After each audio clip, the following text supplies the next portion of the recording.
সুপ্রিয় দর্শক, এই মানে সকালবেলা শীতের সকালে আমরা কিন্তু শুটিংয়ে হাজির হয়েছি। তো আলামিন ভাই, কি দেখতেছেন আপনি? মানিক ভয়েস বসাচ্ছে। বয়সে কি হচ্ছে? খালি কয় কি জি ভাইয়া ভালো আছি। আচ্ছা, ভালো আছেন? হ্যাঁ। পরে ওই মাঝে সাথে যদি কিছু মানে বকশিস ভালোবেসে মানিককে দেয়, ওই টাকা দিয়ে মানে বেশা দেশে হুন্ডা ঠিক করে, তারপরে বিগ বক্স কিনে। হ্যাঁ, কে মানিক ভাই? মানিক ভাই আপনি এদিকে আসেন। সুযোগ পাইলে ট্রিপ করে। জি জি জি। তো সকালবেলা তো 4 জনে ভয়েস মারলে, তাই আমি মনে করলাম যে কাম মনে হয় চাইছে। ও হচ্ছে। তো আলামিন ভাই কেমন আছেন আপনি? শীতের সকালে অলওয়েজ ভালো থাকি, তবে শীত একটু বেশি পাই। হ্যাঁ, হ্যাঁ ভাই, রাত করে ঘুম যা পারি আমি, এরে বাপ রে বাপ, সেই ঘুম পারি। সকালবেলা উঠতে মন করে ঠান্ডায়। তাই এত ঠান্ডা পড়তেছে?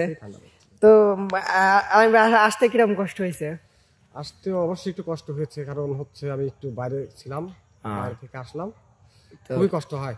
খুবই কষ্ট হয়। তো আসলে কষ্ট বলতে কি, আমরা তো কাজ করি দর্শকদের জন্য, দর্শক ভাইদের জন্য আমি হাজারো কষ্ট করতে রাজি। অবশ্যই অবশ্যই। জাস্ট দর্শক ভাইরা একটু সাপোর্ট দিবি, সাপোর্ট দিবি। দর্শক ভাইরা হাঁটু পানিতে লাগবে, আমি গলা আসই পানিতে নাইবে, সেটা দর্শক ভাইদের আমি বিনোদন দিয়ে যাবো। আচ্ছা আলামিন ভাই, হচ্ছে আপনার একটা বিখ্যাত নাম প্রচলিত আছে যে পিস্টন আলামিন। তো এই পিস্টন আলামিনের মানে নামের আসলে ইয়েটা ছিল কি? এটা রহস্যটা কি ছিল? এখন মানে বলা যাবে না, এটা আমার ইতিহাস। এটা ইতিহাস। কোনো একদিন কোনো একটা বড় টেলিভিশনে আমাকে অবশ্যই জিজ্ঞেস করবে যে পিস্টন ভাই এটা আসলো কোথা থেকে, সেদিন আমি নামটা প্রকাশ করবো। মানে ওই যে যেমন আমরা মানে ভারতীয় যেমন টিভি সিরিয়াল দেখি যে আদালত, যেটা ওখানে কেডির কিন্তু মানে এটা এখনো প্রকাশ করেনি, যেটা ওইরকম আপনার এরকম সিক্রেট নাকি? অবশ্যই সিক্রেট। ও তো মানে অবশ্যই এই যে পিস্টন আলামিন যে নামটা, এটা আপনি কেমন এনজয় করেন? আসলে সো ফানি, নামটা শুনলেই কেমন যেন মনে হয় একটা মিকান নিকেল। অনেক মানুষ আমাকে বলে যে ভাই আপনি কি আসলে কি হুন্ডার কি পিস্টন মিশন ছাড়েন না? ভাই হুন্ডার ছাড়বো কেন? দিস ইজ পিস্টন ম্যান, মানে আমি হচ্ছে মানুষের পিস্টন। আচ্ছা আচ্ছা, আপনি যে ডাক্তারি যে রোলটা ছিল, এটা কিন্তু মানে অনেকটাই জনপ্রিয়। হ্যাঁ, তো এই ডাক্তারের রোলের ক্ষেত্রে কি এই পিস্টনটা মানে আইছিল পিস্টন ডাক্তার বা পিস্টন আলামিন? হচ্ছে নাটকের শুটিং এ অজগবি মানে আসছিল, ওই যে লাইনার পিস্টন যে ইয়ে থেকে, এটাই তো অনেক মানুষই বলে ভাই আসলে কি আপনার কি মিকারের দোকান আছে নাকি? না ভাই, মিকারের দোকান থাকবে কেন? আমার চেম্বার আছে চাঁদপুর, ভাঙুরা, ফরিদপুর, মনে করেন যে হাটের দিন আমি বসাই। এটা মানিকের পিস্টন মারা ছিল, আমি ঠিক করেছি। মানিক ভাই, আচ্ছা ওই যে আপনি যে কি জিনিস একটা কবিরাজি গাছ দিছিলেন, ওর প্রচন্ড কষা হয়েছিল। তারপরে সে মনে করেন যে খুবই কষ্ট, 5 দিন একাধারে কি যে পেরেশানি। লাস্টে চাঁদপুর ভাদ্রা এক হচ্ছে ওই শুটিং এ যায়, সেটা আমাকে যখন বলে আমি কাজ দেওয়ার সাথে 3 মিনিটের মধ্যে ক্লিয়ার। আপনার কবিরাজ যে গুণাগুণ, ঠিক আছে ভাই, চেম্বার টেম্বার খোলেন, আবার গান টানো গান। বিষয়টা হচ্ছে যে আমি আগে দর্শক ভাইদের হচ্ছে আনন্দ দেই, তারপর চেম্বারের বিষয়টা দেখ পড়ে। মানে অর্থাৎ মানে বিনোদন দিয়ে তারপর চেম্বার খুলবেন। মূলত হচ্ছে কি, এখন যদি আমাদের দর্শক বন্ধুরা যদি আপনার চেম্বারে আসতে চায়, ঠিক আছে, তাহলে সেক্ষেত্রে মানে দর্শকরা কিভাবে আসবে? দর্শক বন্ধুদের আমি একটা কথা বলবো, আগে রোগীর অবস্থা জানতে হবে। আগে রোগীর কোন পরিস্থিতিতে আছে, মানে সে এখন মানে কোন লেভেল 1 এ আছে, কোন এয়ার কন্ডিশনে আছে, সেটা আমাকে জানাবে আগে প্রথমত। তারপরে আমি হচ্ছে কসমেটিক সার্জারি করা লাগুক আর যাই করা লাগুক, আমি তো আছি। কসমেটিক সার্জারি করেন আপনি? যাদের কুত্তার লেজের মতন বাঁকা হয়ে গেছে সেইটাও সমস্যা নাই। আচ্ছা, এত যে সমস্যার সমাধান আপনি করেন, তে মনে করেন এখন ওই যে আপনি কি কয় মানিক ভাইয়ের পিস্টন মানে সাইডে দিচ্ছেন আপনার, তাই না? তে এখন আমার দর্শকরা আপনার কি মানে অনলাইনেও সেবা নিতে পারবে নাকি হচ্ছে অফলাইনেও নিতে পারবে? কিভাবে? অডিও কলে তো সবকিছু হয় না, ভিডিও কলে হয়তো সেবা নিতে পারবে। ভিডিও কলে সেবা নিতে পারবে। আচ্ছা, এই যে আপনি যে এত ইনকাম করেন, এই আপনার কি কয় এনে ইনকাম করেন, শুটিং সেটে ইনকাম করেন, প্লাস হচ্ছে চেম্বার খুলে ইনকাম করেন, তে এখন দর্শকদের কাছ থেকে আপনি ভিজিট নিবেন? আমি সেটা বলি, আমি প্রচুর পরিমাণে ইনকাম করি। আচ্ছা, প্রচুর। আচ্ছা, মাঠে ঘাটে মানে আমি তো মানে 2-3টে ট্রেনও কিনেছি। হ্যাঁ, তারপরে হেলিকপ্টারে যে গতকালকে বাজারে যাইছে হচ্ছে 80 টাকা, মানে 2টি কিনে নিয়ে আসলাম 80 টাকা দিয়ে। হ্যাঁ, তারপরে হচ্ছে 4-5টা শিপইয়ার্ড কিনে আমার, কিন্তু এটারও দলিল নাই, এই হলে সমস্যা। আচ্ছা, এগুলাকে উঠা যায় যেগুলো কিনছেন? কল্পনার রাজ্যে ঘুরবে। মনে মনে মনে মনে এনি টাইম। আমি একটা জিনিস বুঝাই, আমাকে একজন প্রশ্ন করলো, ভাই চলেন এক জায়গায় কোথাও থেকে ঘুরে আসি। আমি বললাম যে ভাইয়া এখানে ঘুরতে কত টাকা আনুমানিক লাগতে পারে? হিসাব টিসাব করে 12-14 হাজার টাকার একটা মামলা আসলো। তাই আমি বললাম শোনেন, আমি আপনাকে টাকা বাধা দিচ্ছি, 12-14 হাজার যদি বাধা দেয় আপনি সংসার এক মাস চলে যাবে। বললাম কিভাবে? আমার সামনে বসেন, চোখ বন্ধ করেন। আচ্ছা, এই যে টিকিট কাটলাম, এই যে উঠলাম, এই যে ঘুরলাম, মানে ঘুরিয়ে টুরিয়ে ঠিক আছে 9 দিন কাটা দিয়ে চলে আসলাম। বললাম তো 14,000 টিয়া বাঁচলাম, এবারে 1,000 টিয়া বলেছি। আমি তো তোয়াল মনাই ঘুরলাম, তো কিসের টিয়া দেবো? আমরা হচ্ছে গরিব মানুষ, তো বিষয়টা হচ্ছে যে ওই আমাদের হচ্ছে স্বাদ আছে, সাধ্য নাই। মন তো চাই বেড়াবো, কিন্তু কি উঠবো কি করি? ভ্যানে উঠি, কল্পনায় থাকি, এই তো উড়ে গেল, এই যে উঠতেছে।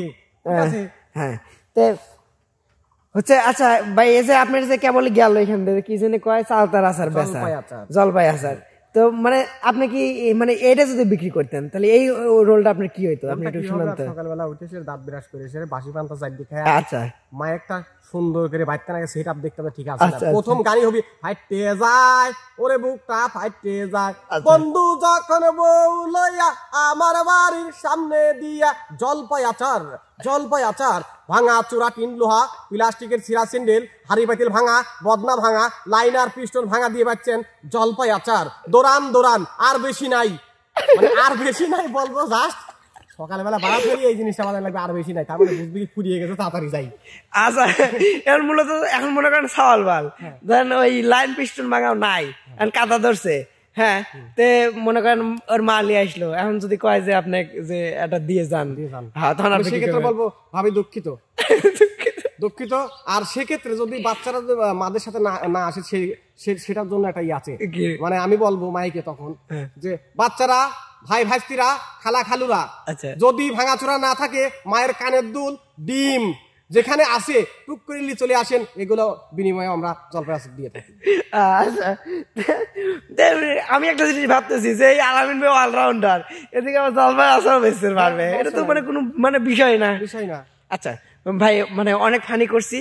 এখন আপনার মুখে অনেকদিন আমি লালন মানে শুনি না, অবশ্যই আপনার কণ্ঠে আমি একটু মানে লালন শুনতে চাই, এবং আমাদের দর্শকদের একটু লালন শুন মানে আমি হচ্ছে কিছুদিন আগে লালনে গেছিলাম, টিকা বলদ বানায় নিয়ে আসছি। আচ্ছা আচ্ছা, দেখলাম অনেক সুন্দর একটা পরিবেশ। আচ্ছা, ও আরেকটা এই কথাটা বলবো, আমি ভুলে গেছি যে আলামিন ভাই তো এখন ব্লগার হয়ে গেছে, ব্লগার, তার চ্যানেলে নিত্য নতুন ভিডিও আপলোড করতেছে, দেখতেছি সব রকম পাবে এখানে। ওয়াজও করেছি অবশ্যই, মানে সালপাল্লি ওয়াজও করেছি, সব হবে আমার চ্যানেলে, সব পাবে। আচ্ছা, এখন আমরা লালন একটু শুনতে চাচ্ছি আপনার কণ্ঠে।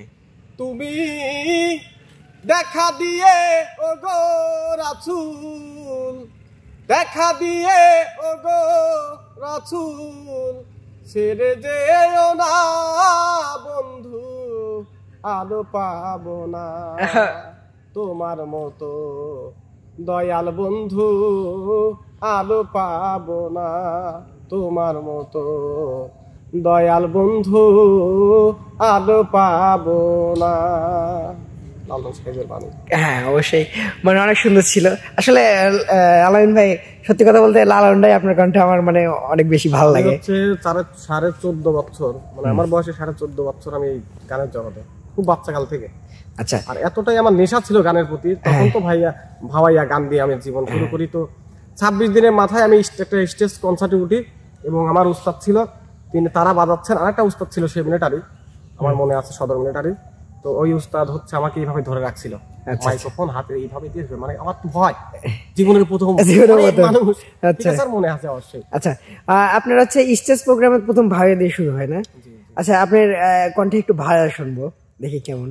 নোংর ছাড়িয়া নায়ের দে রে দে মাঝি ভাই, বাদাম ফুরাইয়া নায়ের দে রে দে মাঝি ভাই, গাঙে দাই কাছে দেখো বান, ওরে গাঙে দাই কাছে দেখো বান, হেয়া হো হেয়া হো হেয়া হো হেয়া হো হেয়া হো হেয়া হো হেয়া হো হেয়া হো, গাঙে দাই কাছে দেখো বান, গাঙে দাই কাছে দেখো বান।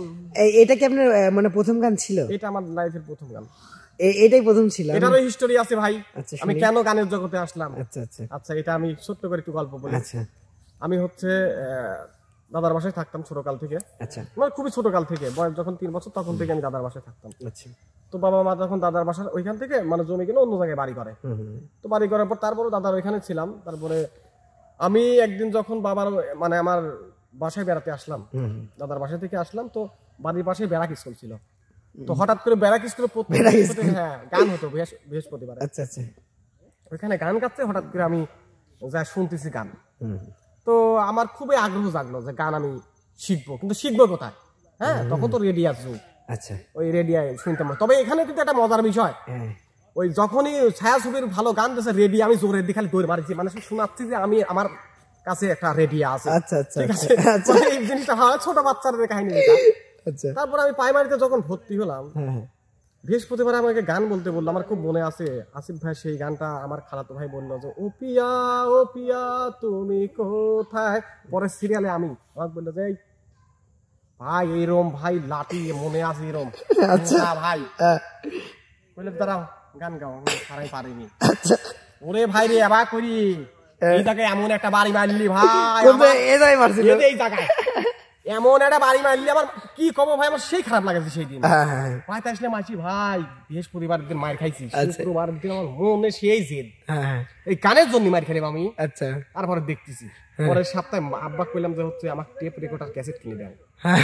এখন তো ইমন খানের হচ্ছে ওই টেপ রেকর্ডার দিয়েছিল, সব শিল্পীরই পাওয়া যেত ক্যাসেট, ওইটা কিনলাম। কিনে সারে আমি শোনা শুরু করলাম। পরের বৃহস্পতিবার যে এই নামাক ধরেছে আমি আগে গান করি, ঠিক আছে। পরে হচ্ছে বাসায় যখন আমি গলা ছাড়ে গানগুলি গাচ্ছি, হঠাৎ করে আমার একটা বিয়ে ছিল, খালাতো বোনের হচ্ছে ভাসুর, তিনি ঘুরতে আসছিল খালাদের বাসায়। আসার পরে আমার গানটা শুনতে পাইছি। আচ্ছা, আবার হচ্ছে ক্লাবের তখনকার সময়ের হচ্ছে আটঘরে কণ্ঠ বিকাশের হচ্ছে দোতারা বাদক ছিল। শোনার পরে সে আমাকে বলে যে, মানে আমার খালাতো বোনকে বলে, দেখো তো এই ছেলেটা কে? তো বললো যে আমার খালাতো ভাই, কোনটাকে নিয়ে আসো। ওই যে তার কাছে আসলাম, সে আমাকে ক্লাবে নিয়ে গেল। ওইখান থেকে আরো বেশি শিক্ষা, আমার শিক্ষা জীবন শুরু।